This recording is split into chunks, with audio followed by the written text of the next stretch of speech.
This is a struggling hive. Why has it got two supers? Because it was bringing in quite a lot of honey, and it's a good question at one stage. I put a second super on. Last week it was I was just trying to stay a step ahead. Last week I knew it was a waste of time, so I actually put a board underneath it. But I was being a bit lazy. I didn't actually take it away. So this week I might take it away with me, because I could do with a few extra ones. But giving them space early in the season, if you're unsure, giving a colony space is one of the things you can help to do. A young queen, plenty of space, are two of the biggest things you can do to avoid swarming. So if you then change your mind and go, actually you don't need that, you can take it off again. So that comes off. A bit of weight there, but nothing fantastic. So what I'm expecting and hoping to find in here today is a whole load of queen cells. Right.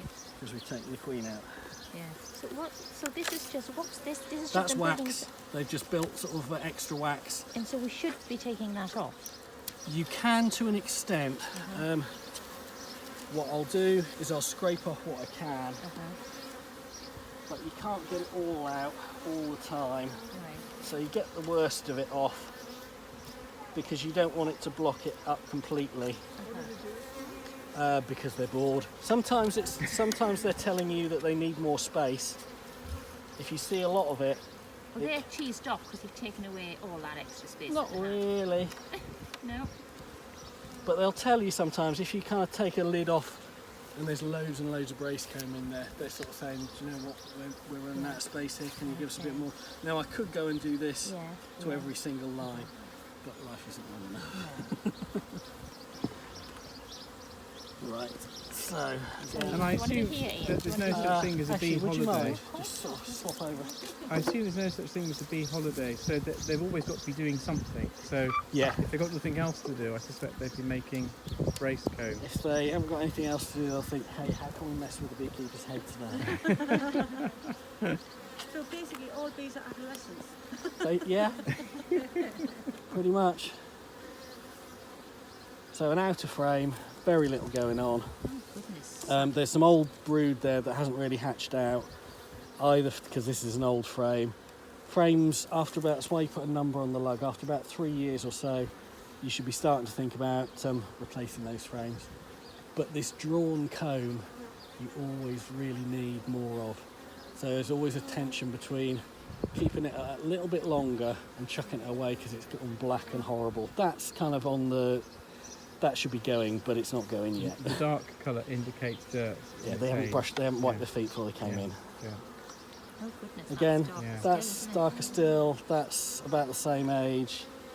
There's nothing really much going on here, so this is again why this colony wasn't doing so. So the sort of odds were leave it as it is, Oh, what's the last one? or give it a fighting chance with a new queen. So here, Bit more activity. drone, some nectar, bit of pollen, bit of activity. Wouldn't be surprised if we started seeing brood on the next frame, because there's quite a lot of nectar and pollen on that frame, and I wouldn't mind giving them as much space as possible. I'll just turn the frame round, that side's emptier. So when the colony's expanding, you've just given them a little bit of extra room to work in. You haven't got a queen starting there. Not at the moment, not for a while. There's the queen cell starting to So build. here we've got some queen cells. We've got one open there. We've got a sealed one there, which is a bit runty. We've got lots of pollen. Quite high over this side. Got another one there. They're very high here. And that's some drone brood over in that corner. So that's drone. That's drone, is it? That's drone. That's an emergency queen cell. Those are some little cups down there. So what I need to go do is I need to go through this colony.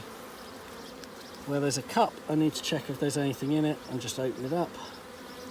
Where there's a cell, for the moment, I'm going to leave it and see what the best one I've got is. Got another one there. That's a queen one. Yep. There's drone there. How do you know? I cannot tell the difference. It's just that's coming Drone, more out. see that's like hanging no, down, yes, it's kind yes, of doing yes. that, The whereas drone those goes are straight pretty up. much straight. Occasionally you get drone ones and you think it's hard to tell, Right. but that's an emergency queen cell, that's drone, and There's that's a big worker. white thing in that one. What's in that one next to it? Is that a Yep. larva? What there? Yeah. Yes, that's a drone larvae, Oh, right. and they do get big and fat. And when do they cut them off then? When they're With drone, it'll be slightly longer because the drone's gestation is a couple of days longer. So These are quite fuzzy these days. without a queen, they'll be a little bit less settled.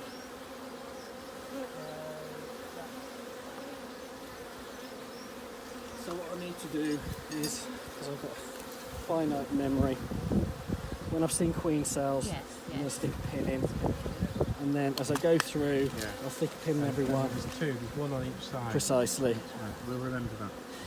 Thank you. Okay, so I've got some cup there, drone there, lots of pollen, a little bit of drone there, some worker there, so a whole mishmash there. So is this what you call a stressed hive? It is a bit now. Without a queen, they're not in a natural state, so they're not being difficult, but they are being. Why did you destroy that cup? Because I just want to look what's in it. I'm pretty sure I know it's just a cup. Because I know there's not a queen in here, I won't knock down any queen cells until I know what I've got to work with. But you don't want them building too many queens, so you're getting rid of cups. Precisely. Now, I haven't checked this hive for 7 days, so there shouldn't be, at this point, everything that's been, that the queen laid before I took her out should be 7 days old. So if I knock the cells, if I knock everything down today, they shouldn't be able to raise any more queen cells, because they can raise queen cells with any egg of any age and any larvae up to about 3 days old. But given that there's now queen cells and you destroy any remaining queen cups, they won't try and create more. They shouldn't. They shouldn't. Be able Two to. queen Right. cells. aren't We've they? seen Yeah. 2, which is a relatively low number. We may see a lot more. Step back because I think I'm getting a few things up my house. It's all right. They won't. Is that a queen or There's is a that... queen cell there. Does it look... So this is sometimes where you just have to move these and have the confidence just to use the back, or you can blow. You haven't got a lead, They don't is like it? carbon dioxide, so they'll move out the way there. Another one there. Oh, it's quite big, that one. A couple of cups there, but they'll just be cups. So the first job here is to quantify You need another... how many we've got and get a rough idea. Sometimes you just go, yeah, actually I know which one I like here. Other times it's less obvious. So how it should go from here is these queen cells are all sealed, so more than so even though we haven't been here for 7 days, they shouldn't actually be sealed until day 8.5. So they've already stolen a grab on us. They're already a day or so ahead. So these will all be open by day 16, so within another week. Then the queen takes 5 days to become mature. Then she'll go out. When you inspect in 7 days' time, you then have to choose. You've got to be inside.